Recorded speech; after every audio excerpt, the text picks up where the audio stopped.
Hello YouTube. So it's been a little while since I've actually made a video. It's been a few weeks now.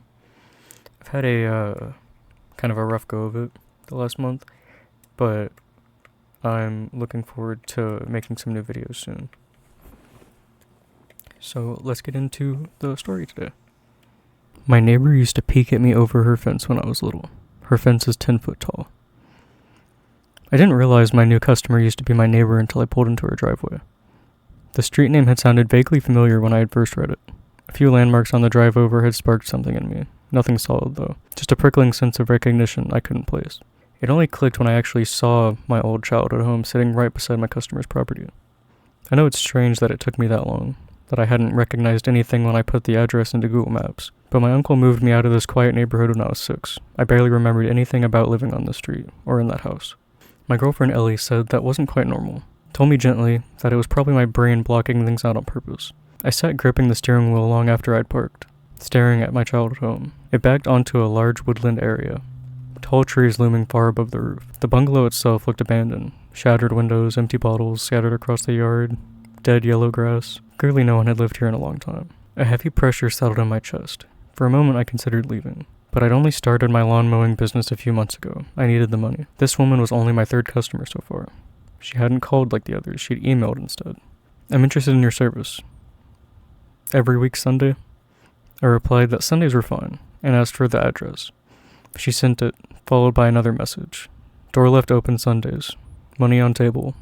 Help self to drink and meal. It struck me as odd that she'd contacted someone who lived an hour away instead of a local business, but she'd promised a generous tip. Still sitting in the van, I tried to remember my old neighbor. Elderly, maybe. The emails felt that way.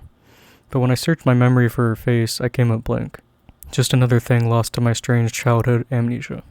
Her lawn was wildly overgrown. Knee-high grass, thick and uneven. The house itself was perfectly normal.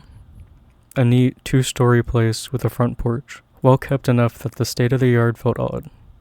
Almost like a choice. I hesitated, wondering if I should knock or just start the job. In the end, I got to work. Part of me didn't want to meet her yet. I was delaying it. I couldn't explain why. As I mowed, my gaze kept drifting to the fence, separating her property from my old home. It was enormous. Easily 10 feet tall. I couldn't believe something like that had been approved in a quiet suburban street. But it wasn't just the size. Every time I looked at it, pressure built behind my eyes. The sensation of a memory forcing its way up, while something inside me resisted just as hard. The effort made my head throb. Then, for a split second, I remembered hair. Long black strands spilling down the fence from the other side, tangled and thin, draped over the timber, clinging to the wood, hanging there like a ragged curtain. I'd frozen on my cheap plastic tricycle. One of the back wheels was missing, so I had to balance my weight just right to keep it upright. It's strange, the useless little details that scramble back when everything else is lost. The hair shifted, and slowly, above the lip of the fence, a pale forehead rose. There were eyes, white and cloudy. I only saw them for a moment, but I immediately knew who they were peeking down at. Me. Only me. Then there had been a sound behind me. Maybe a voice, maybe someone calling my name. The eyes vanished, the forehead sank out of sight. The hair slid upward, strand by strand, slithering back over the fence until there was nothing left at all. Cold washed through my body. I tightened my grip on the mower handle and focused on the lines of the grass ahead of me. I didn't look at the fence again. Surely it had just been my imagination, something I'd invented out of boredom. No one could peer over a 10-foot tall fence unless they were standing on stilts or balancing on some ridiculous ladder. And even then, why would anyone climb that high just to look at a child playing in their backyard? It was too strange to take seriously, too absurd, and yet an unease bloomed low in my chest and refused to settle. Because that image, hair spilling over the fence, eyes watching, was suddenly one of the clearest memories I had from that house. From that time. Clearer than anything else I could recall in over a decade. I shook my head, forced the image away, and got back to work. An hour later, the lawn looked respectable again. I packed my equipment back into my uncle's van. Then I remembered the money. I knocked on the door and waited a bit. She did say to let myself in, but it felt wrong to just waltz into a stranger's house. I waited another few minutes before finally reaching for the handle and stepping inside. "Miss Ramona, are you home?" I called out, remembering her name from the email address. One of the first things I noticed was the ceiling. It was unusually high. It made the space feel wide and open, almost cavernous. It also made it incredibly cold inside, Goosebumps rose over my arms. Most of the ground floor was open plan, so I spotted the kitchen right away, where a wooden table sat by the counter. There was money laid out neatly on top of it. Beside it, a glass jug filled with what looked like lemonade, ice cubes floating inside. A clean glass. A sandwich on a plate. She said to help myself. Still, I hesitated. I felt silly to be cautious, but I hadn't even met her. I picked up the money and nearly choked when I counted it. 4 $50 notes. I only charged $60. She'd mentioned a tip, sure, but this was excessive. What if she was elderly? What if she'd miscounted? I took 100 and left the other 100 on the table just in case. That was when I heard something upstairs. A wheeze. Wet and uneven, like the air being dragged through damaged lungs. After that, 2 sharp creaks snapped through the house in quick succession, floorboards protesting under the sudden weight. My body went rigid. Someone was definitely home. I stared at the staircase. Hello? My voice rang too loud in the open space. Miss Ramona? No answer. I edged closer to the stairs, despite myself and my heart beginning to pound. The noises replayed in my head. What had made them? Had she fallen? Was she hurt? If she was elderly, I told myself, I should check. That was the decent thing to do. But another part of me was screaming to leave. The feeling was sudden and absolute, like stepping into a place you were never meant to enter, like bait. After a moment, I turned back to the table. I picked up the sandwich so I wouldn't seem rude, my hands clumsy and shaking, and then I got out. When I drove home, I sat in the van for a long time with the engine off. The sandwich rested on the passenger seat. Eventually I opened the bread. Inside was butter and raw red meat. I swallowed, and then noticed something else threaded through it. I pinched it between my fingers and pulled. A single hair slid free, dark, absurdly long. I told my girlfriend what happened, but left out the part about the strange memory. Ellie laughed. You're scared of a little old granny? I don't know if she's a granny, I said. I've never met this woman. She could be a man for all I know. Are you sure? You said she was your old neighbor, she said, her eyes soft but insistent. That gentle look she always got when she was trying to probe something about my childhood. Are you sure you don't remember anything? That long black hair entered my mind again. At that moment, I remembered something else. I remembered a single strand had caught in the fence, drifting in the breeze until it detached and floated down to my 6-year-old self. I remember plucking it from the air and then playing with it carefully so it wouldn't snap. I had wrapped it around my arm, amazed it could coil almost the entire length of my forearm, like linen around an Egyptian mummy. I shook my head at Ellie's question and told her about the inedible sandwich instead. Ellie laughed again, shaking her head. The poor woman probably has dementia. A week later, I went back. I didn't want to, but Ellie had made me realize I was being ridiculous and the money mattered. If we ever wanted to move out of my uncle's house, we needed it.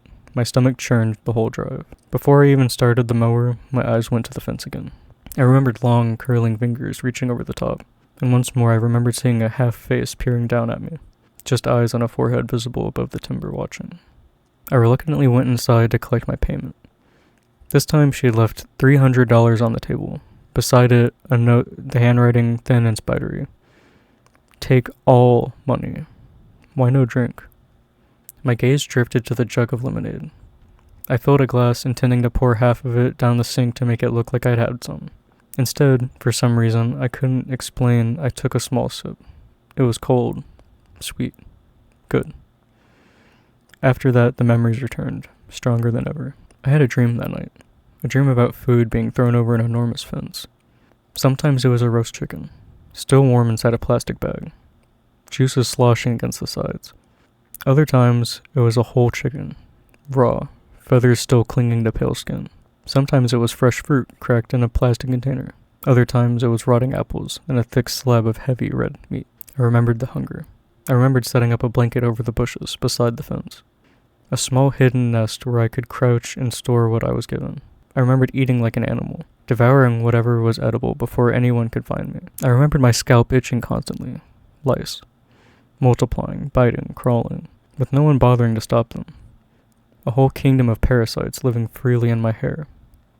Then I remembered the hand. It slipped through the narrow gap between the fence and the bushes, where I sat with my back pressed against the timber.